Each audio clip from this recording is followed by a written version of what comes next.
সেই বন্ধুরা আমরা এখন মুড়ি মাখা খাবো। দেখেন কত কিছু দিয়া, পেঁয়াজও আছে, ছোলা আছে, তারপরে কি আছে আপা, আলুর চপ বুঝলা যায়, তারপর ওই যে বড়া বড়া পাকোড়া আছে, পাকোড়া পাকোড়া, অনেক কিছু, চানাচুর ভাজা, অনেক কিছু, সব কিছু মিলাইয়ে আমরা এখন রাতে এই মুড়ি মাখা খাবো। খেয়ে নিয়ে আমরা আর কিছু খাবো না। তারপরে রং চা মেরে দেবো আরো এক দিবো? কাপ। আমি দুধ চা, সে দুধ চা আর আমি রং চা।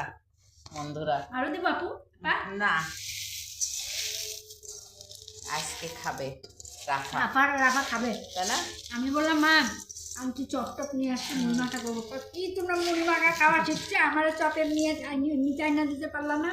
তাহলে দিতেন, তা আমি বললাম ঘুমিয়ে দিয়ে আসতে, ঘুমিয়ে দিয়ে লেবু দিবেন না আপা? ভুলে গেছি, শুক্লা শুক্লা দিলে চোকলা দিছি তো দিছেন? কেটে, হ্যাঁ এইটুকু খাওয়া যাবে। একদম আপনি পাতলা ভাত পাতলা করে দেখেন, কেটে আপনি দিছে যে তো। ভাত দেখান। দিছি, মোটাটা রাখছি আর পাতলা পাতলা করে কুচকুচ করে কেটে দিছি। আর তো দিব মুড়ি না, ওই চাপা হয়েছে না? অনেক হয়েছে না? আর দিলে দেন, যা পারেন করেন। দিবার একটু মুড়ি নাকি? ঠিক আছে, মশলা বেশি থাকলে মজা খানা পা।